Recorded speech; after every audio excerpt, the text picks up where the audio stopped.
when you think of design or traditionally, design is usually brought in towards the end of a process, almost like, okay, we've made all of the decisions already. Now make it look good.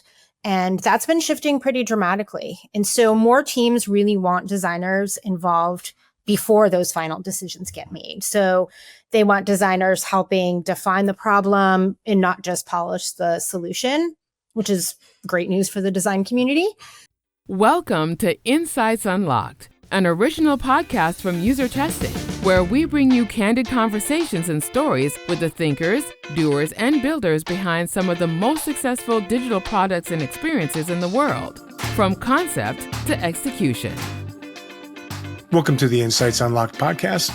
I'm Nathan Isaacs, Principal Content Marketing Manager at UserTesting, and our guest today is Lacey Fabrizio, a Principal Solution Marketing Manager at UserTesting. Welcome, Lacey. Hey, Nathan. Thanks for having me. Lacey, so I shared your title, but can you share with listeners what you actually do at UserTesting? Yeah, I'd love to share a little bit about my perspective and why I'm equipped to talk about what we're going to be discussing today. So before we jump in, my perspective, I spend a lot of time partnering with design teams and leading our design-focused efforts here at UserTesting. So I get a pretty close look at how designers are working, what they're focused on, and how their roles are evolving. And as I'm sure we'll get into, a lot has changed in the past year. You can really start to see where things are heading as we move into 2026. So more or less, you're the industry expert on this topic here. I am. They call us the subject matter experts. Yep. As we head into 2026, what are some of the trends you're seeing in the design and product space? Yeah, I'm happy to chat about that. So I think when I look ahead, there's really three trends that are rising to the top for me. So designers are being pulled into strategic work earlier, which is great. AI, kind of has been around for a bit now, but it's starting to become a true creative partner. And then there's a much bigger emphasis on staying really connected to customers throughout the design process. And I'm happy to kind of dig more into those trends too, if you want to. Oh, absolutely. Yeah. Let's start with the first one, designers moving upstream. Can you tell us more about that? Yeah, of course. So when you think of design or traditionally, design is usually brought in towards the end of a process, almost like, okay, we've made all of the decisions already. Now make it look good. And that's been shifting pretty dramatically. And so more teams really want designers involved before those final decisions get made. So they want designers helping define the problem and not just polish the solution, which is great news for the design community. So they're being asked to bring more clarity, to connect customer needs with real business priorities, and then really help shape the direction. We're actually seeing this in small but pretty meaningful ways. So, for example, I've seen more teams pull designers in before a feature is even scoped. So instead of saying, here's what we're building, what they're now saying or what it's becoming is, here's the problem we think we need to solve. Does this actually matter to users? And so designers are helping really reframe that conversation instead of just reacting to it. And it's a really big jump in influence. And honestly, it's leading to better outcomes. And so when design is really part of those early conversations, teams are able to align faster and build whatever it is that they're building more intentionally. All of that ends up reducing any additional cycles or iterations, and it really just increases confidence in that final result. Okay. And how does AI fit into some of that and as well as to just being a creative partner in general? Yeah, I love talking about this subject. So AI as a creative partner is really the second trend that I've been noticing a lot. And a lot of the early conversations that were happening in the space around AI was about speed. So how quickly could AI generate variations or take care of some of the repetitive work that designers were working on? And that's really still helpful.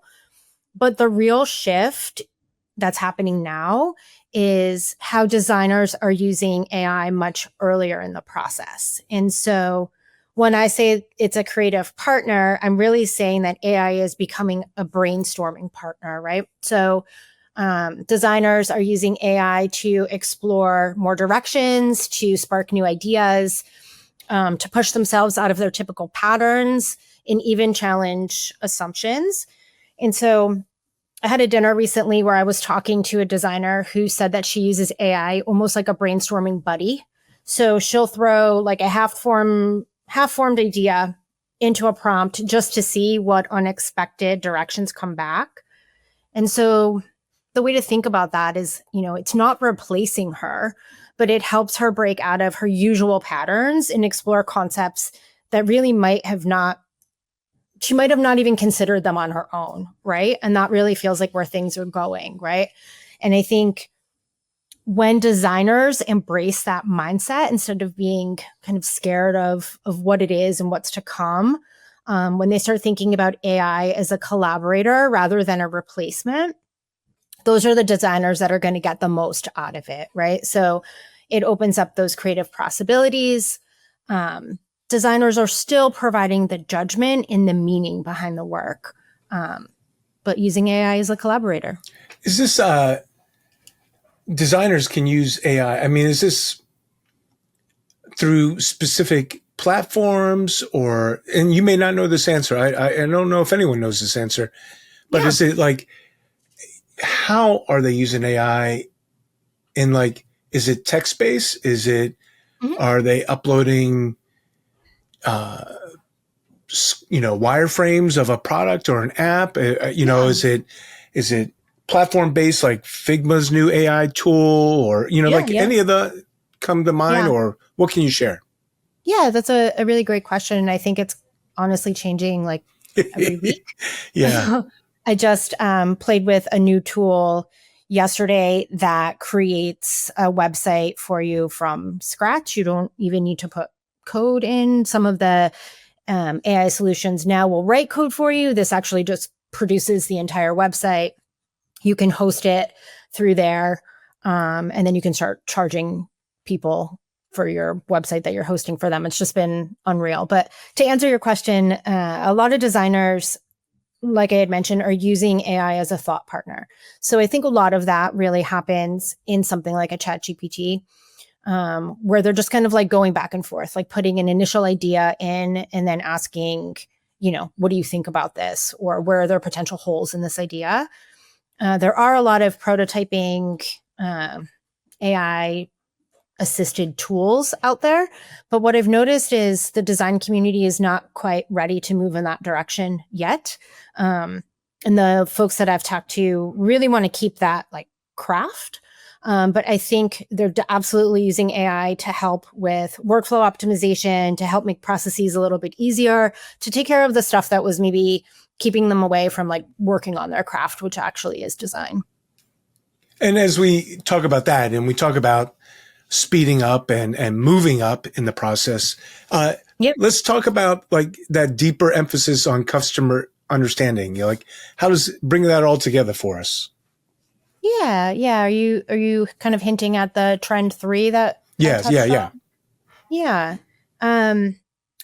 I think it's important, right? Because we kind of sandwiched like AI in between the two trends, maybe. So to just wrap it up, there is that renewed focus on understanding humans, right? So, or real customer understanding and real customer feedback. And so for me, this one feels especially important. And so experiences overall are getting more personalized. They're getting more complex. They're becoming spread across more channels. And really because of that, designers need tighter connections with customers, right? So it's really not adequate or enough to do one big research study and then call it a day, right? Because expectations are shifting very quickly. Like we just talked about, there's these new tools almost every week. It's very hard to keep up with. And so as these expectations from your customer base are shifting, teams are then trying to validate the direction that they're going in even sooner, right? And so what designers that I've been talking to are asking for is like something super lightweight, something that's continuous. So they're not really designing in the dark. They want to lean into, is this really meeting a need? And I need a human to answer that. And so what we're seeing is designers are doing really quick pulse checks on super early concepts. So even something like a sketch or a rough flow, instead of waiting until something is super polished to test it. And so this means that they're getting those reactions right away, and it gives them the clarity even sooner. So what that whole thing does is prevents them from going too far down a path that really doesn't resonate. And so even a 5-minute reaction from a real person can save them, hours or days of revisions.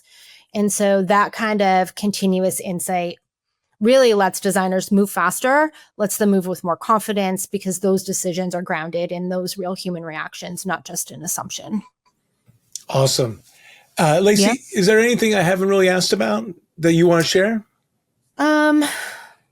I think all of these shifts, right? So strategy, AI, customer insight, all of it's really giving designers a bigger voice at the table, or bigger seat at the table. And so it's really something that the design community has been advocating for a long time. And now it's really happening. And so these 3 trends really point to the same theme, and that's the role of the designers expanding. So they're becoming more strategic. They're getting new creative superpowers through AI, and they're working on ways that are more connected to real people. I would say just for designers, it's a huge opportunity to step forward, to influence more decisions and design with more intention. And overall, I think 2026 is going to be a really exciting year for the field. Excellent. Lacey, I appreciate you being on the show, and I enjoyed our conversation. Of course. How does someone learn more about some of these topics?